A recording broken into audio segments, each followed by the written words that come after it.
Well, good evening from the loudest arena on earth, also known as Golden One Center. We're about 90 minutes out from the Sacramento Kings hosting their division rival, the Los Angeles Lakers. Of course, there's a lot to break down about this upcoming game, and there's no one better to do that than the person standing right beside me. You've heard him on Locked On Kings. You've seen him on ABC10's broadcast. You may have even seen him dunking. The one and only Matt George. They definitely haven't seen me dunking. I can promise you that. On a play school hoop on my son's my son's house at home, that little tiny hoop, I can dunk on that. But that's about it. The hops are gone. But I am feeling nostalgic tonight, Kevin. I'll tell you why. I feel like a kid again because we got the throwbacks tonight, right? We got the old court with the old Kings logos. It feels like the early 2000s in here. And the Kings are wearing their old purple Sacramento jerseys. The Lakers are wearing their classic yellows. And it's funny because those jerseys are synonymous with a certain incident that happened between the Kings and the Lakers in the preseason back in the early 2000s. Remember when Doug Christie socked Rick Fox? Rick Fox, yeah. But here's the funny thing. And then their wives went at it, too. They did. But here's the funny thing. The Kings have a Fox now. The Lakers have a Christie, Max Christie. So the script has been flipped a little bit. And now I'm hoping punches aren't thrown tonight or anything like that. But it feels a little nostalgic. This is a throwback Kings and Lakers battle here inside the Golden One Center. The old school court, the old school logo. I'm looking forward to a fun night tonight. Absolutely. And I just want to let you know, we do not condone violence here. We don't want to see any punches. We want to see them battle their emotions out on the hardwood behind us, okay? Now, with that being said, Matt, a lot can be said about this rivalry. You talked about the early 2000s. We all know about the 2002 Western Conference Finals. We don't need to bring that up or anything, but there has been a long historic rival between both of these teams leading up to this point. Now, one of the things I want to talk about, Matt, is just as far as tonight is concerned, when you look at it, the Lakers coming into tonight, they've lost 4 out of their last 6, while the Kings have won 4 out of their last 6. Obviously, the Lakers started off hot this year, I believe, 10. They were 10-4, and then they just kind of nosedived a little bit. Kings, on the other hand, got hot recently, but then had some tough losses, to say the least, starting on Monday night with, against the Denver Nuggets. But you have two teams, Matt, who sit respectively at 10th and 12th in the Western Conference, who are really trying to find their identities and fight for better playoff contention. So what do you think the Lakers really want to do in tonight's game? Not just setting the tone, not just, of course, trying to win, but what do you think when you look at the makeup of this team, some of the injuries they faced recently, what they're trying to come out and show? Well, look, the Lakers, like every team, recognize that playing the Sacramento Kings is an opportunity to get right, and it all has to do with confidence. Mike Brown was actually just talking about this pregame because the Kings, against multiple teams this season, have had an issue with how they start games, right? They've come out of the gate slow. They've not established themselves early on, and that has allowed teams to build confidence, feel like they can do what they want to do. And we see this reflected in Sacramento's three-point defense. Teams seem to shoot very, very well against the Sacramento Kings because so much of shooting is confidence-based. So if I'm the Los Angeles Lakers, I'm coming into the Golden One Center tonight knowing and recognizing that, unfortunately, the Sacramento Kings have been like the ibuprofen, Tylenol, or Robitussin of the league. This is the team that you play and figure some stuff out and feel a little bit better about yourself. Unfortunately, that's a reputation that the Sacramento Kings have to shake. But the weird thing, the frustrating thing with this Kings team, Kevin, is if you compare the Lakers numbers and the Kings numbers, where they're at should be flip-flopped. The Lakers have a negative net rating. The Sacramento Kings have a positive net rating. The Kings have a positive points differential. They're the only team in the bottom half of the West with a positive point differential, and yet they are below the Lakers in the standings. They're below a lot of teams with negative net ratings in the standings. What does that tell you? Is that the Kings statistically should be way better than they are, but what matters most is winning or losing, and here's the stat that kills the Kings the most, Kevin. The Kings have played 12 games this season that have been decided by 5 points or fewer. They're 3-9 in those games. And the crunch time with Fox and DeRozan is supposed to be their strength. So it doesn't matter how good the numbers are or how well the Kings are establishing themselves in the first quarter or third quarter or how much confidence an opposing team has. Sacramento has not been able to close out games on their home floor. If I'm the Lakers, I feel if I can keep this close, I can steal one in the late minutes of this game. We're definitely seeing. Now, another thing that's just eye-popping to me is the Kings right now have the 6th highest offense in the whole league. Yep. But like you said, they're near the bottom of the Western Conference, which is just ridiculous to think And of. that's with terrible three-point shooting, too. They've not been a good three-point shooting team. You're darn right about that. Seriously, there's times they couldn't hit the ocean if they were sitting on the sand. But with that being said, Matt, you referenced something toward the end of that they had trouble closing teams out. We just remember on Monday night on this very court, they were leading the Denver Nuggets by 10 with just 4 minutes to go in that game. Yep. We all saw how that played out. We all saw how that ended. And even Mike Brown earlier this year had referenced closing out and how they've struggled to close games. Matt, what the heck is the issue with the Kings trying to close? Well, what's interesting is if you talk to Mike Brown, the closing moments have nothing to do with it. It's everything about the starting moments. What Mike is frustrated with this team about is they are not doing a good job setting the tone. Mike just referenced Stockton's own Nate Diaz in his pregame press conference, and his point was when Nate Diaz fights somebody, when you step into the ring or the octagon with Nate Diaz, you know what you're going to get. He's gonna come at you. He's gonna be physical. He's gonna establish himself. You're gonna feel his presence. Even if he loses the fight, he's gonna be there. He's gonna be in your face. He's the same way every single time he steps out there.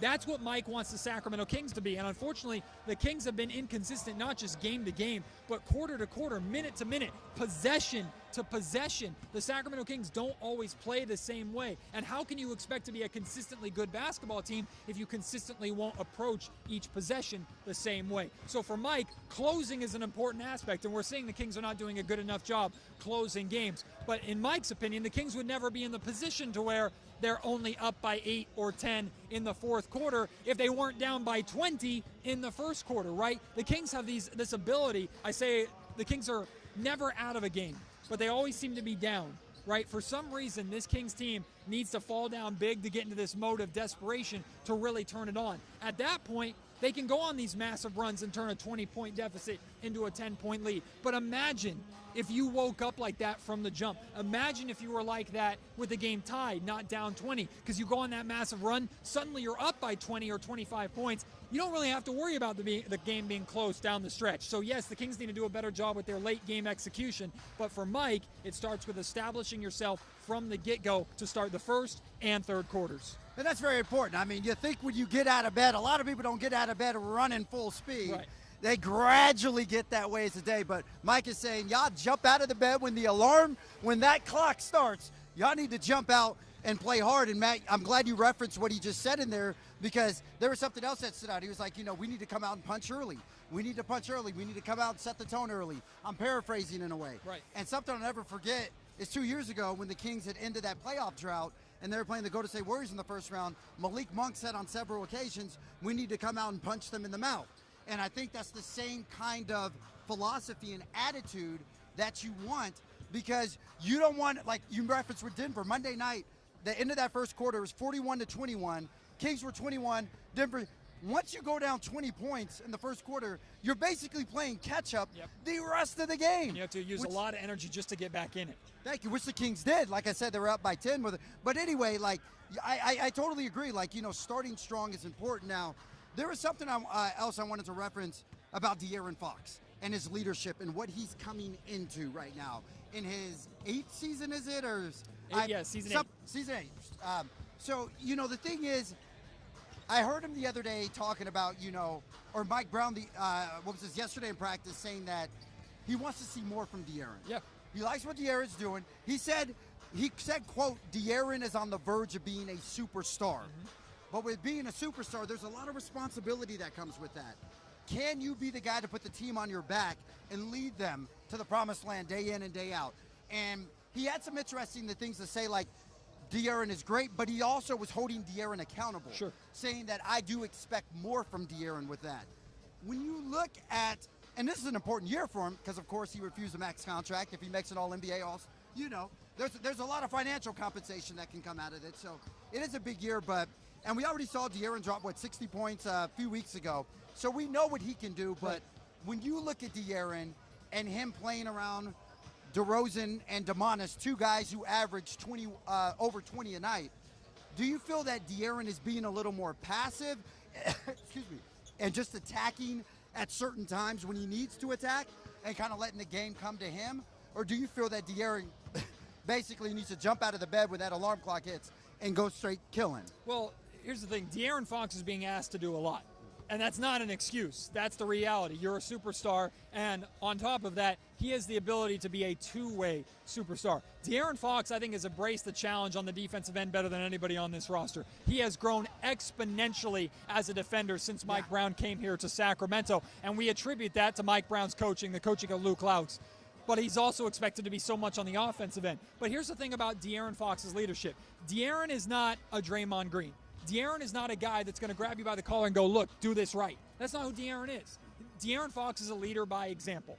So what Mike Brown is saying is set the example, right? You need to come out, and if you are not willing to do those little things and give 110%, which Mike has said repeatedly, it's a hard thing to do. It's a lot to ask. Playing that same way, giving 110%, every single possession is tough for anybody, let alone the guy that has to be the man on the offensive end, and half the time is responsible for the opposing team's best guard on the defensive end. You don't see a lot of stars doing that. You see a lot of guys like James Harden who only play offense and on defense just kind of stand there and, hey, here's the basket, go on through. Like, that's what you see a lot of stars doing, not DeAaron Foxs. He has a high responsibility level on both ends of the floor. But for this Kings team, we know they have incredible ability offensively. We know defensively they can lock down when they want to. Of course, they have their pitfalls on both sides. But for Mike Brown, this team's shortcomings are in the details. Even when things are going right, we'll see the Kings run a pick and roll 3 or 4 straight possessions because it's working. And then they go away from it because maybe they get bored or get lulled into some complacency. Mike is done with that. Mike is like, we need to do things the exact same way. We need to be the team that takes the wind out of our opponent's sails because they know exactly what we're going to do. They know we're going to keep coming, and they know we're not going to stop, and that's going to make them more mentally tired than they are physically tired.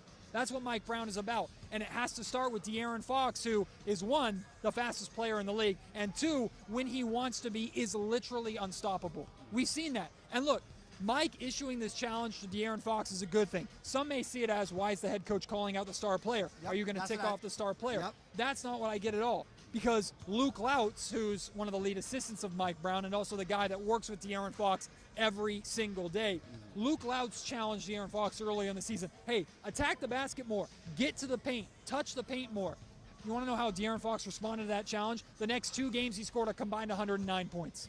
So Foxs answers this call. He's responded well to these challenges before. The Kings need their star to help establish and set the tone. And if you look at the Denver game specifically, not that the loss was DeAaron's fault, the Kings are down by 20 points in the first quarter. You look up at the scoreboard, you see DeAaron Foxs at 4 points. You need DeAaron to establish himself early. You need him to set the tone because teams know if Foxs is going, there ain't nothing they can do. That's for sure. And he is Usain Bolt quick on the court. Now, one of the things I wanted to talk about is their opponent tonight, obviously the Los Angeles Lakers. They have their own superstar, well, a couple of superstars. Hall of Famers. Yeah, but one particular who's in his 22nd season. He played his very first game in the NBA here at Sacramento. Obviously not at this arena. That was Arco Arena. And tonight he's going to break another record. I guess when you play this long, it's like every game you break a new record. It's just the LeBron James record at this point. Exactly. Okay, just give him all of them. Every record is LeBron at this point, but he's going to pass the most minutes played in the regular season, 10 minutes into this game.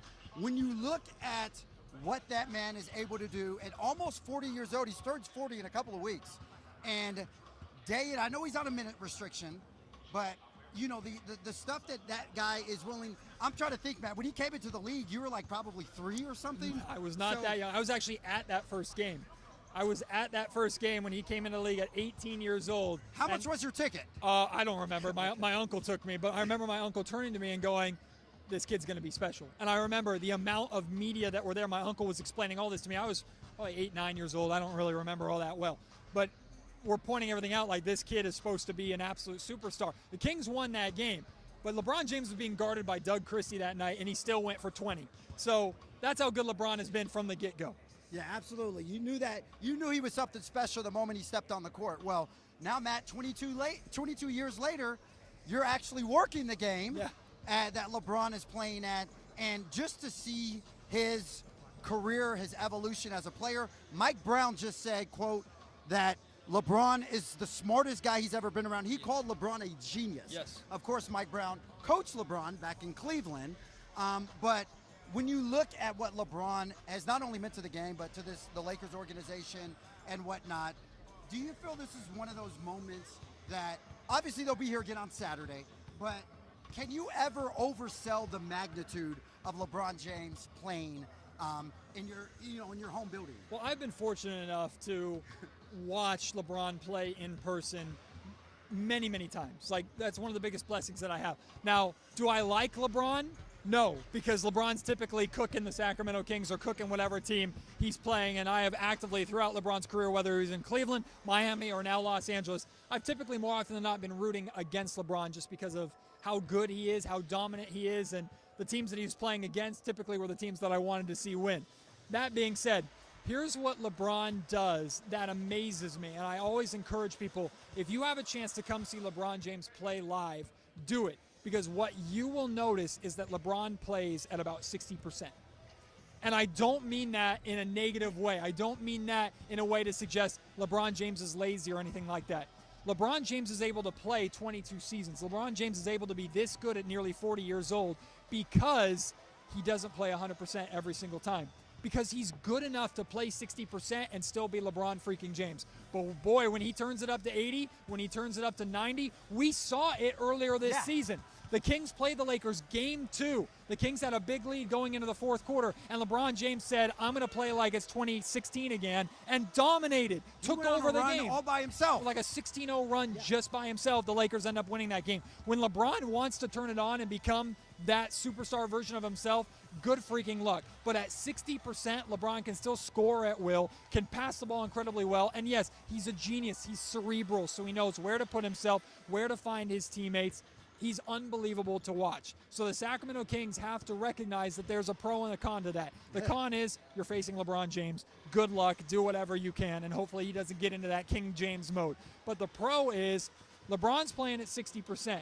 Anthony Davis sometimes plays at 60%. A lot of these Lakers players don't always play at 100%. That's why the Lakers have been abysmal at defending the transition. They've also been abysmal at taking care of the basketball. If the Kings can get steals and get out and run, I promise you, as much as LeBron James is great at his legendary chase down blocks, LeBron's not going to be trying to chase DeAaron Foxs up and down the floor 20 times a game.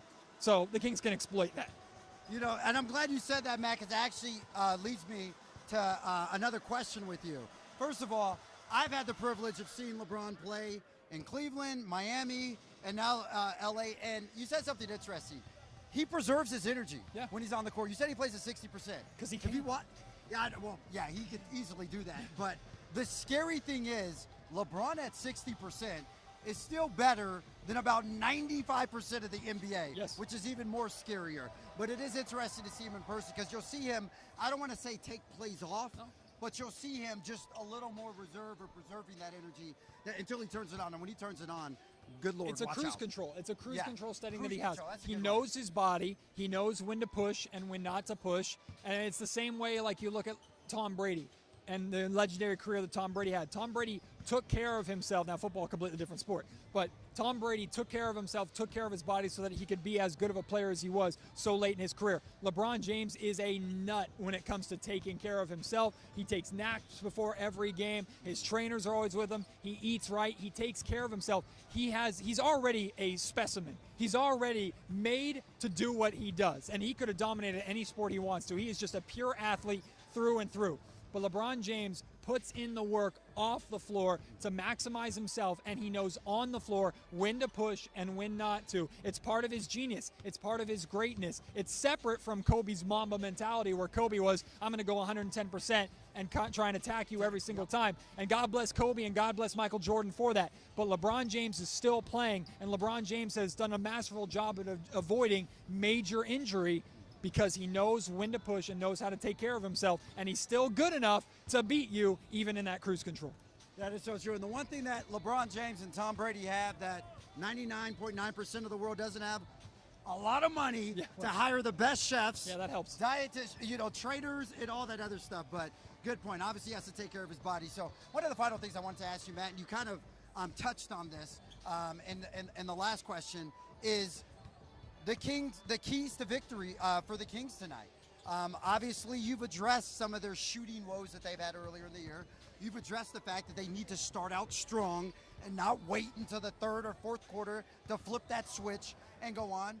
Obviously, perimeter defense. They don't need to let the opposing team fire up 23s and make them on the night.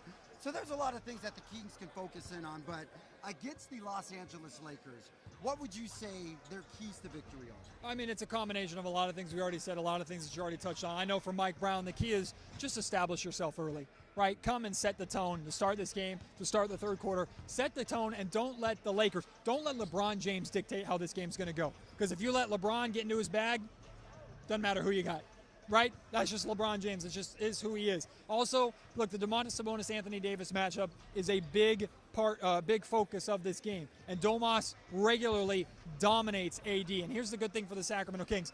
Domas loves to play against the best centers in the league. He had a really good game, a 28-point double-double against Nikola Jokic the other night. He goes right at Rudy Gobert, who's considered to be the best defensive center in the league. Does not matter, goes right at him. We know he loves to attack Anthony Davis. So if Sabonis is going to establish that and set that tone of physicality, dominance, I'm going to go get mine, I expect the team to follow suit. And I'll say this too. We know this Kings team is capable of going on runs at any time, especially in this building, right? When this place gets rocking, even though there are going to be a ton of Laker fans here, I know Kings fans hate it. I, for one, love it. I think a lot of Lakers jerseys already. I love it. I mean, I think the atmosphere is fantastic. I think it adds to the atmosphere. I think it becomes more of a college atmosphere, a rivalry atmosphere. I think it's fun. It's energetic. You can feed off of that. But even if half this arena, and it's not going to be half, but 40% of this arena are Lakers fans, that 60% of Kings fans we know gets really, really loud. So the Kings are going to be able to explode and create energy and go on a run at some point in this game. Just make sure that run is not getting you back into a game from down 15. Make sure that run is helping you build a 10 or 15-point lead. That's going to be the difference in this game. Well, you heard it, Kings. Make sure you come out and punch them in the mouth, okay? Don't wait until the fourth quarter.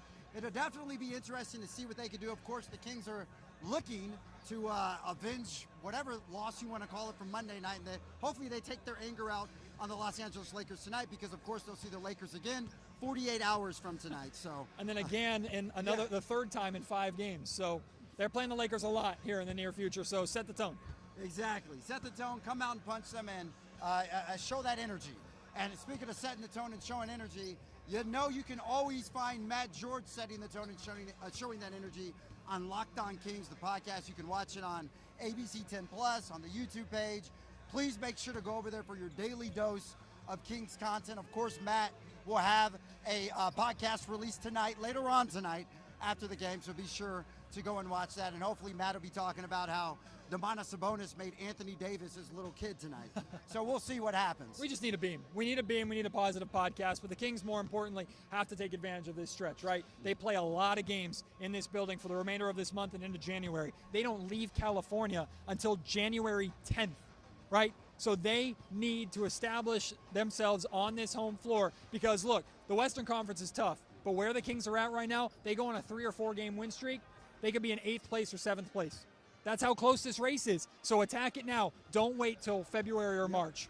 That's what I was going to say. If you take care of it right now, then in February, March, you leave room for a few ugly losses or things of that sort. But you got to get there first in order to do that. So with that being said, guys, just want to remind you again that you can find more content, not just from Locked On Kings, but from ABC10 Sports on our ABC10 YouTube page, also on ABC10 Plus. In the meantime, I'm Kevin John. That is Matt George right there. And like Matt said, we're going to see if we're going to light the beam tonight. So make sure to tune in. We'll have another full report at during the 11 o'clock news tonight. And, of course, your nightcap for the night, Locked On Kings podcast. Make sure to watch it before you go to bed. Hopefully it'll give you sweet dreams. So with that being said, Matt and I are going to step away for a second to show you. I think we have D'Angelo Russell. Also Lindsay, the former Kings assistant coach. Lindsay Harding. Who is with the Los Angeles Lakers. You see her out there, the coach of the year from the G League last year. And the far side of the court, too, you have DeAaron Foxs and Domantas Sabonis getting their warm-up work in right now. Good news for the Sacramento Kings. Sabonis, who was questionable, is playing. Kevin Huerter is also playing in this game, and Keegan Murray is back. He will be playing tonight, so all good news for the Kings. Trey Lyles was hopeful to play tonight. He's not back yet, but he's very, very close to a return. So the Kings finally getting healthy. Just knock on wood, no injuries tonight. Exactly, and I can't overstate how much health has a lot to do with the flow of streak. Trying to find rotations that work. When you have guys that are injured, it's kind of hard to get into that rhythm, so that's a very important thing. But like Matt said, off there in the distance, you see DeAaron Foxs, Domantas Sabonis, and you heard us talking about Doug Christie earlier. You see Christie out there as well, who, obviously coaching them up. So definitely should be a good game on tap tonight.